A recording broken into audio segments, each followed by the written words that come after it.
Dengar. Kalau rumahmu tidak ada izinnya, bolehkah orang datang merusak rumahmu? Ya boleh, karena nggak ada izinnya. Memang dasar kamu Islam. Kalau rumah nggak ada izinnya, bukan berarti kamu boleh merusak rumah itu. Yang bertanggung jawab itu adalah pemerintah terkait. Ada saja kamu ini. Makanya jadi orang pinter sedikit. Pantas Anda masih Islam. Mana? Gimana? Begini Edi, kalau kita mau buat mendirikan apa-apa, kita harus ada izinnya dulu. Betul, betul. Yang kamu bilang itu betul. Tetapi, apakah boleh gara-gara suatu tempat tidak ada izinnya langsung main rusak-rusak? Ya boleh, karena kenapa dia tidak mengurus? Boleh, makanya kamu masih Islam. Itu alasan kamu masih Islam kayak begitu. Seandainya kamu warasan dikit, nggak mungkin kamu besok masih Islam lagi. Mana? Sungguh kamu nekat yang nyata itu namanya. Pernah dulu saya ngomongin this. Misalnya, kalau saya bangun rumah di tanahmu, boleh nggak? Kamu bangun rumah di tanah saya? Tentu nggak boleh. Di tanahmu? Tentu nggak boleh. Begitulah. Memangnya dia bangun rumah di tanahmu? Itu yang bangun rumah di tanahnya itu warga. Itu beda kasus, peang. Di dalam Al-Quran dikatakan apa?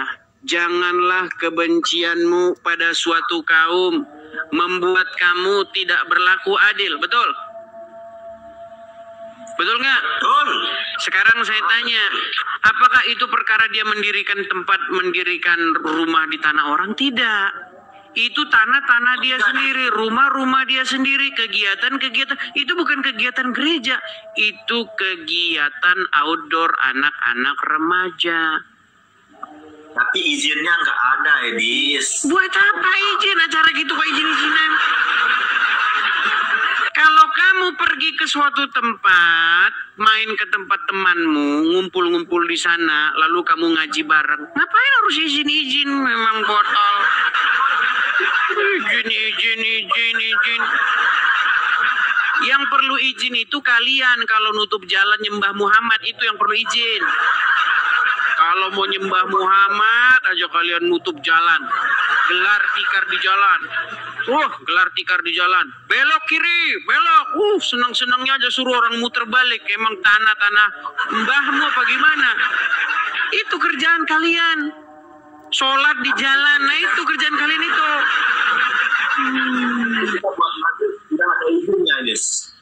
Begitu banyaknya masjid-masjid, musola-musola yang tidak punya izin. Tapi nggak ada satupun orang Kristen yang kelakuannya seperti kalian, ngerusak-ngerusak. Izin perizinan itu haknya pemerintah terkait, bukan haknya orang-orang berbuat anarkis. Memang kalian ini sudah dilahirkan dari zaman Muhammad sana anarkis. Dari zaman Muhammad orang Islam itu kelakuannya udah kayak begitu. Makanya bertobat kau nggak malu. Kalau kita mau buat apa-apa harus diurus izinnya dulu. Kamu tahu nggak berapa banyak musola atau masjid yang tidak berizin di negara kita ini? Mau saya kasih tunjuk? Ada izinnya. Mau saya kasih tunjuk? Tunjukkan. Boleh. Baik. Nih ya, biar kamu saya tunjuk musola tak berizin. Mana? Tunjukkanlah. Memang pantas kamu masih Islam. Lihat ya. Saya kasih kamu tunjuk berapa banyak jumlah nih. Nih, saya balikan kamera saya. Ini data dari Komnas HAM nih. Saya balikan. Memang orang muslim ini memang akut teman-teman. Akut mereka ini. Sudah stadium 4. Perhatikan. Ini dari Tempo nih ya. Tempo. Komnas HAM. Aduh, bentar. Nih. 85% bangunan ibadah tak berizin. Nih. Perhatikan ya. Komisi gereja itu. dengar. Komisi Nasional Hak Asasi Manusia Komnas HAM melansir temuan bahwa 80% rumah ibadah di Indonesia tak berizin, tak terkecuali HKBP, Setu Bekasi. Ini banyak nih. Mayoritas musola dan masjid. Kalau kalian cek rumah ibadah ini pedesaan itu banyak yang enggak ada izinnya. Tapi yang kena rusak cuman gereja doang. Sungguh kamu botol yang nyata. Tapi terlepas dari situ semua, Syafiq, terlepas dari situ semua, kalau bangunan tidak ada izinnya, itu bukan menjadi suatu pembenaran bagi orang-orang untuk melakukan tindakan-tindakan pengerusakan. Tapi salahnya itu yang kejadian itu kan yang kita bahas ini tempatnya. Udah gini. Kamu kalau mau warasan dikit, kamu ambil Qur'anmu, ambil hadismu, panggil tukang loa biar diangkut tukang loa. Kalau kamu udah lakukan itu, maka besok kamu jadi orang yang setingkat lebih waras. Nah. Gimana? Kamu ini menghina. Kok menghina? Coba sekarang, gini. Kalau kamu ambil hadismu, kalau kamu buka isinya, apa di dalamnya dikatakan? Jika kamu bertemu dengan Wahyudi dan Nasrani di jalan, pepet mereka, desak mereka ke jalan yang sempit. Coba, berbahaya nggak buku itu bagi kamu? Membuat kamu menjadi manusia yang bisa bertenggang rasa nggak terhadap sesama? Nggak bahaya loh, karena dia orang kafir. Kalau buku itu tidak kamu buang ke tukang loa, besok kamu ketemu Yahudi dan Nasrani, akan kamu desak mereka ke jalan yang sempit. Gimana kamu ini? Makanya saya bilang sebenarnya ajaran kamu itu bertentangan dengan Bhinneka Tunggal Ika. Tahu nggak? Burung Garuda kita mencengkram itu Bhinneka Tunggal Ika itu. Ya kan? Dipegang kuat. Supaya apa? Berbeda-beda tetapi tetap satu. Tapi kalau ajaranmu masuk, jika perangilah orang-orang yang tidak beriman kepada Allah. Jika kalian bertemu dengan mereka di jalan, desaklah mereka ke jalan yang sempit. Makanya saya bilang, selama ayat itu tidak dihapuskan, selama itu pula Bhinneka Tunggal Ika dirongrong.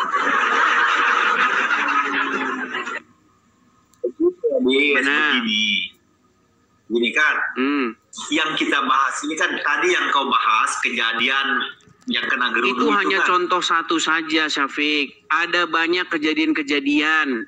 Berapa banyak umat muslim lagi khotbah ininya, masuk dia ke dalam, diambil mikrofonnya. Bubar, tidak ada izin, bubar. Berapa banyak kejadian, apa kamu nggak malu ngelihat saudara-saudaramu begitu? Malu dari mana orang emang itu ajarannya?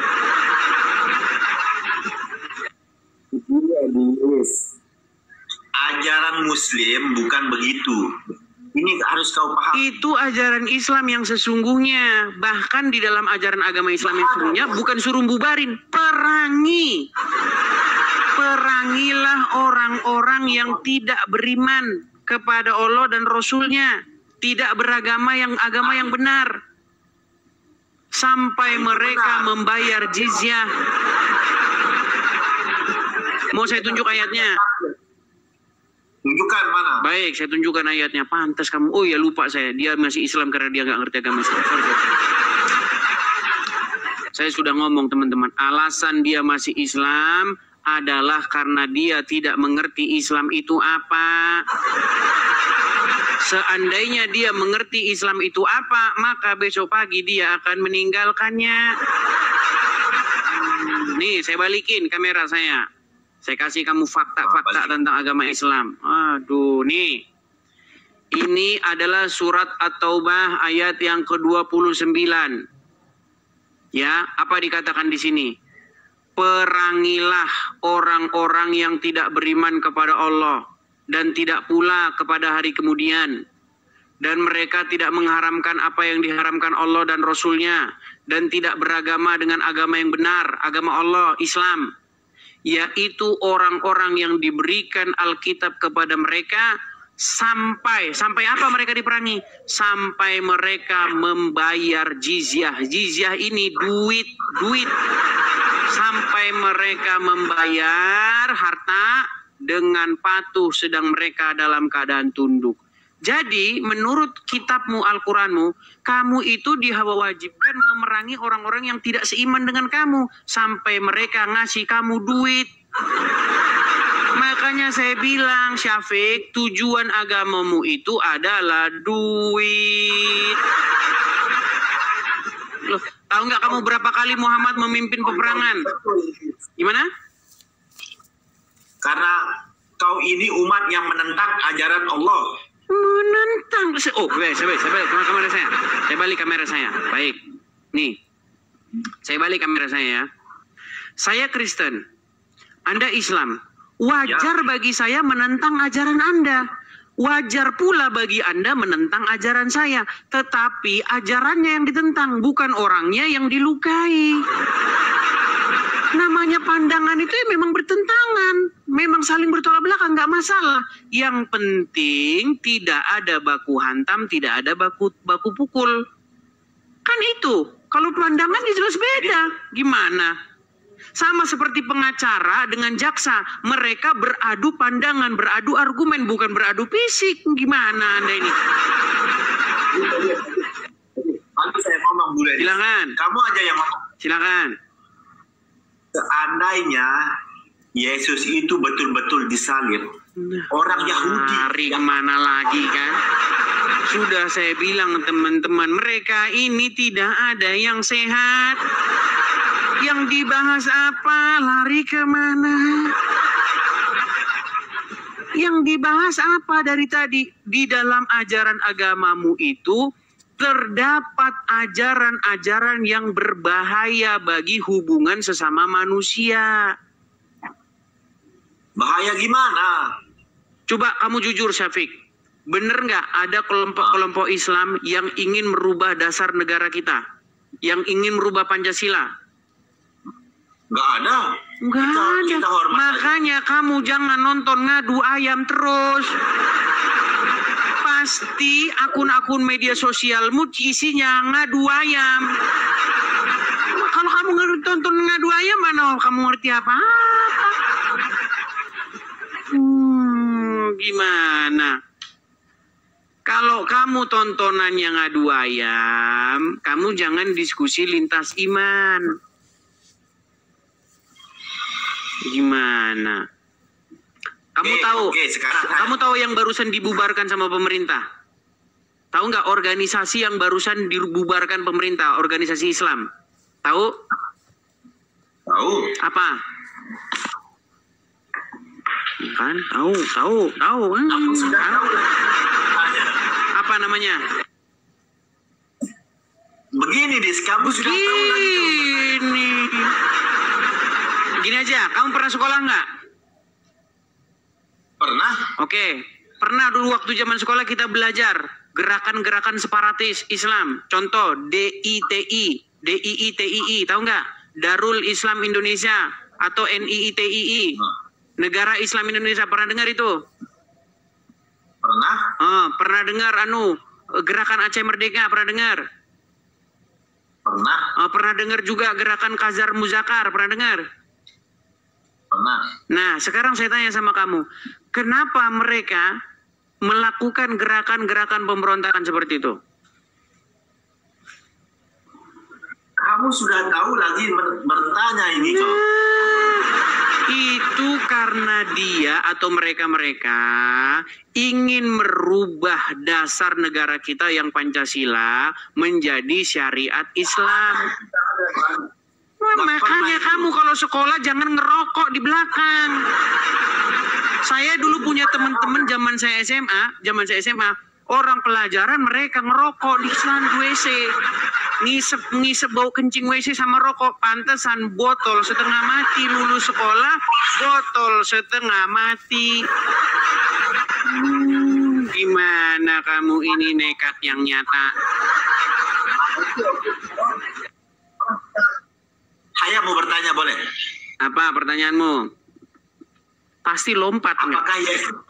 Apakah Yesus dia pernah disalib? Nah, pasti kan lompat ke sana kemari. Baik. Saya ganti dulu background kita. Kita buka tanya jawab saja lah ya, tanya jawab Islam Kristen. Nih.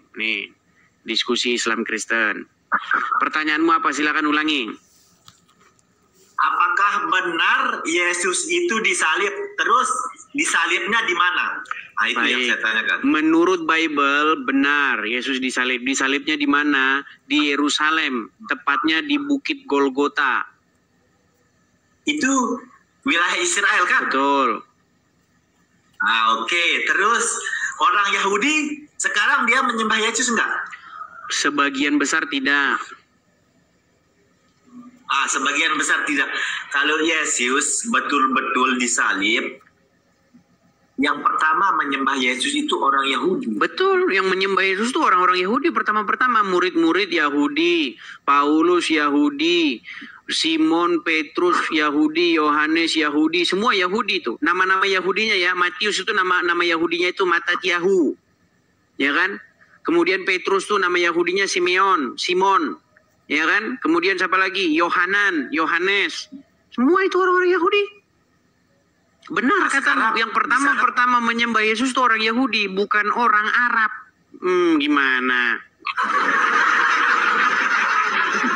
Sekarang di Israel dia tidak menyembah Yesus karena kebanyakan orang itu mereka ikut-ikutan rabi-rabi dan alim ulamanya. Ulamanya bilang A, mereka ikut-ikutan. Baik, saya bacakan dalilnya. Kita ngajarin Kristen dulu lah. Kok soalnya Islam terus kita babak belurin terus, kasihan juga. Bentar. Pertanyaan yang bagus. Mana dalilnya? Nih, kita bukakan ya. Kan. Sabar. Kita tunjukkan dalilnya di mana Baik. Saya tunjukkan misalnya di dalam Lukas. Bentar ya.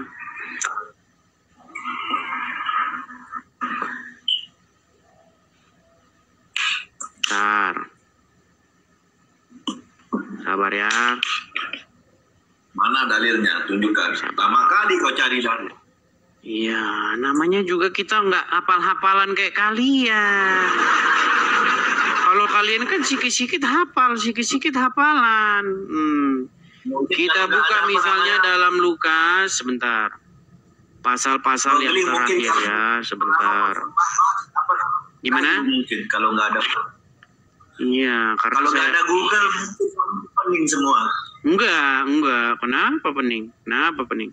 Nih, ini babnya bab mengenai dusta mahkamah agama ya. Nih, dusta mahkamah agama.